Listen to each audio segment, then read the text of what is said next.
Okay, we're back today with the E46 and we've got a new set of wheels for it. Harry's not here today because he's at his job that actually pays him money. So we're going to do a quick unboxing and then test fit them up on the car and have a look at a couple little vinyl wraps to put on the spokes to mark where the valve stem is as well.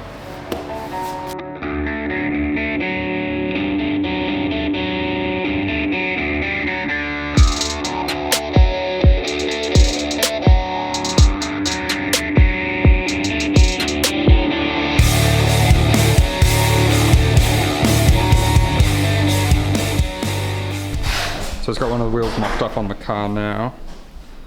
I think the silver looks fucking 100 times better than the dark color.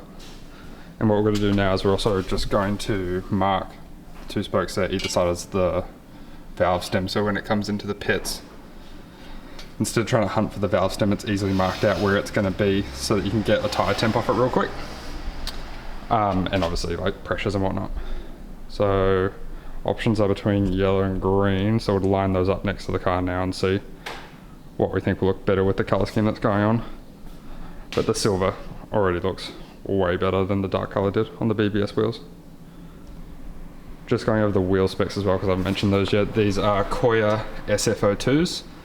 It's a 17 by 8, and I'm going to throw one of the BBS wheels and one of the Koyas on the scales in a second just to see what the weight difference is too.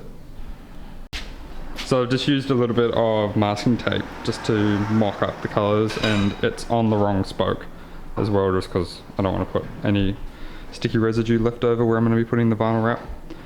So I've got yellow on this side, and then on the other side I've just done green. It's kind of like, I think, personal preference. There's another set of these wheels coming too, so I'll probably do the opposite colour on that set of wheels, but I'm thinking green for these ones.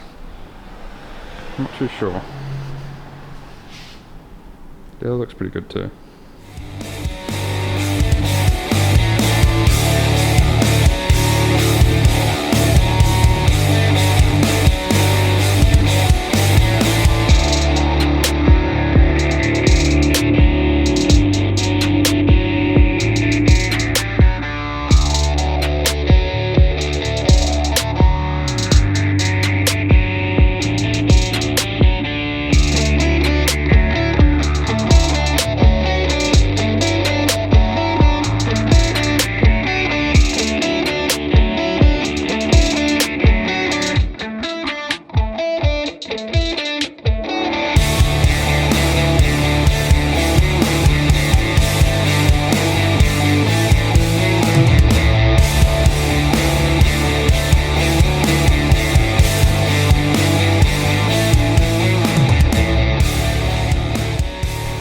So quickly just smashed out the rest of the wheels, so we've got all 4 of those marked, and then I just quickly did the BBS wheels as well.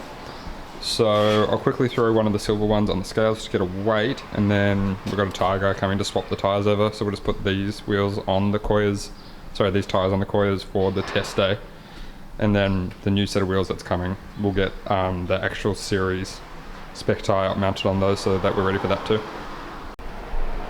So I've got the Koya on the scales. There's a little piece of tape behind that if you want to account for that, but I'm sure that weighs absolutely nothing. We're at pretty much exactly 8 kgs, which is pretty good. So once one of the BBSs gets stripped, I'll throw that on the scales and we can compare them.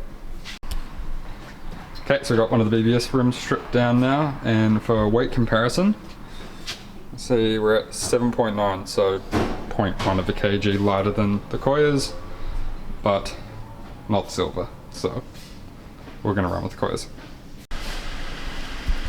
So I thought we'd just do a quick update as well on the rear subframe. We haven't reinstalled it in the car yet because we're still waiting bushings, but it's been out and it's been sandblasted and painted. And as you can see, we've started to install all the new bushings. So we just went with Redshift 95A all through everything. So all through there, they're done. Got anything that was alloy, I vapor blasted as well. So I just took it up to my mate's shop and used his vapor blaster. So I did the arms, camber arms are obviously painted, so they're fine. I didn't paint the sway bar because it looked okay. And I only had one of these brackets I didn't get a chance to go get them gold passivated, so I've got to still do that one. And then I just replaced all the hardware everywhere with just gold passivated bolts, so they're all clean. Apart from that, the rear trailing arms, I've also done the bushings. And I'm still waiting on the upper and the lower bushing as well to arrive, but I've made a little tool out of some roll cage steel to push them in once they arrive, and then I've just sorted through all the bolts and got gold passivated versions of all the factory stuff, just so it's all nice and clean. So we'll see how this video goes and how we go on the weekend, but the plan is hopefully being that the reinforcement plates under the car will get done tonight, so they're all just mocked up in place at the moment. And as long as they all get done, Saturday we should be able to get the subframe sitting in, and then we'll just be waiting on the bolts to turn up, sorry, the bushings to turn up to put the lower control arms in. So we'll see how that goes. There's still a fair bit to do on the interior of the car as well, as far as just little bits and pieces, so I'll probably put that in this video too. And the tyres are just getting mounted now, so once they're done they can go on and we can see how they look. So quick little job while we're waiting for other stuff to be done on the rear end.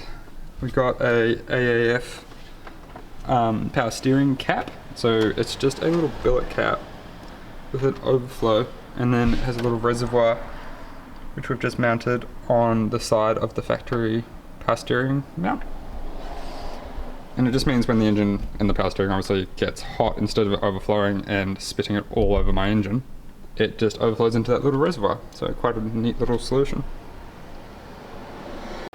Okay, so since the last clip, which was just before this one, that was I think like 4 days ago now. Was gonna do more, but ran out of time, and yeah, anyway, we're here now. So we're gonna get the rear subframe, which is on the ground just there, back in the car and all bolted up, and we'll go from there. So underneath the car now has all been sorted out. So I've got the lighting. All the mounting points are back in and reinforced. So don't need to worry about those. The ones underneath in the boot as well, I'll show you in a minute. They've all been welded up. The plates have been welded back on. It's just a matter of now grinding the welds down and repainting that just so that it looks good again.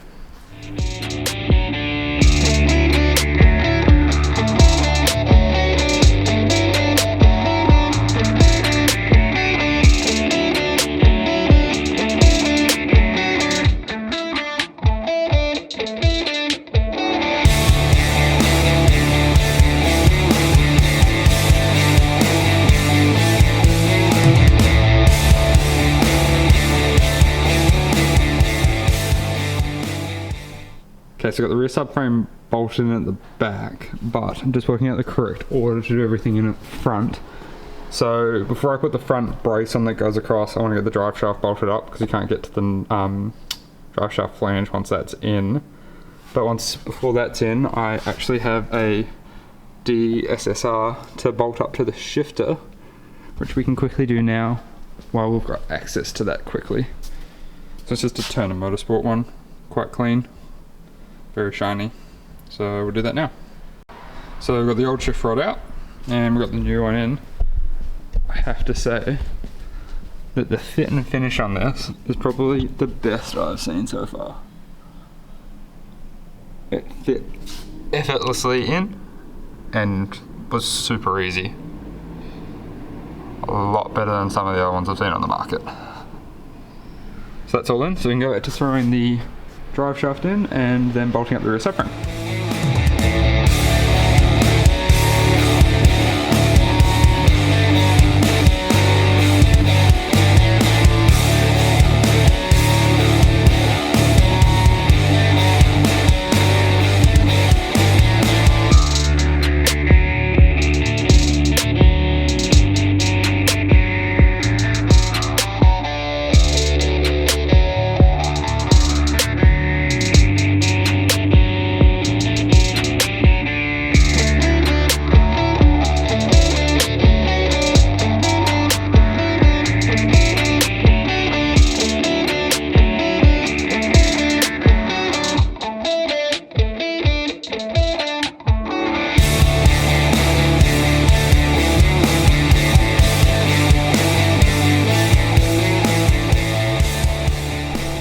So got the rear subframe in and all torqued up, so you can see across there. Haven't got the lower control arms in yet because I'm still waiting on the upper and lower bushings. I was going to put the heat shield in, but need to thread through the handbrake cables still, so that's just sitting in place. Drive shafts in and all torqued up as well. Can't put the exhaust in obviously, which is annoying because I wanted to do some engine stuff, but that'll have to wait.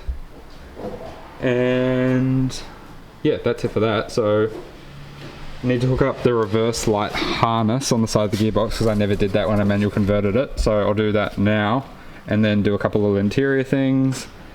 Clean up underneath the drip tray as well from the test day when we had the power steering overflow, because that's all dripping, which is quite annoying. And then we'll see how we go from there. We're pretty much just tidying all the little bits up so that we don't have to worry about it later. So we'll crack into that.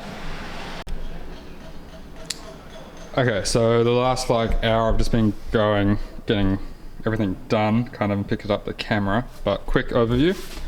Top hose has been replaced with a factory hose because I had the hose, the solid line that came with the K&N kit. Not allowed to run that, so going back to the factory one. I ran a wire up from the gearbox, which is just coming through there. It's just in heat shielding and comes through the factory grommet into the fuse box. And then in there I just copied off the manual loom, which we have sitting on a motor here. And on the manual loom you can see it just goes through the loom straight up and then pops out right here and goes straight to those plugs. So I just cut those off there, which is to the plug, but my loom didn't have that obviously. And then wired that straight into there, which goes into the body. So now when you go into reverse, the reverse lights come on, which is handy. And I quickly threw in 2 other switches in the interior as well. It's a bit dark in here. Because in the car there, that just had one of those switches, and then I've just put 2 blank ones in the 2 most left slots just for future proofing so that they're good to go as well. And it looks better than having 2 pieces of black tape cover them up as well. Apart from that, I can't put the rear end in because I don't have the bushings that attach there, but I can start. There's a couple of holes in the floor, just factory holes that don't have the grommets, so I might have a quick look at those and then have a look at the list and see what else we can get done. But I think for now that's pretty good. I'll need to get some toe point markers, and I don't want to start it up to adjust the warm-up lights on the cluster until the exhaust is on it, because that's just loud and deafening. So yeah, okay, I'll come back when I have some more updates. Cool, so still waiting for the upper and lower bushings to go here. And we've got the exhaust and the other rear wheels ready to go. And a lot of very shiny bolts, which we've been picking through to find what we need. But I'm going to leave it there for today, and we'll come back in the next video to put the trailing arms in, the exhaust and the wheels on, and raise the ride height to what it needs to be and getting it ready to go on the trailer. So see you guys then.